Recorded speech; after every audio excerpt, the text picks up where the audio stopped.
আজ থেকে প্রায় ইলিশ আমাদের শুরু হয়ে গেছে। ইলিশও পাওয়া যাবে বিগত দিনে।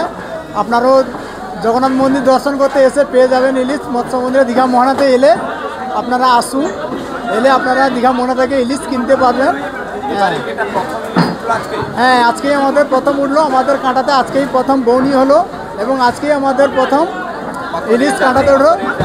10 টাকা বেরিয়ে 600 টাকা করে বিক্রি হলো। হ্যাঁ, আজকের রেট 600 টাকা করে। হ্যাঁ, বেশি পরিমাণ ইলিশ পাবেন একদম।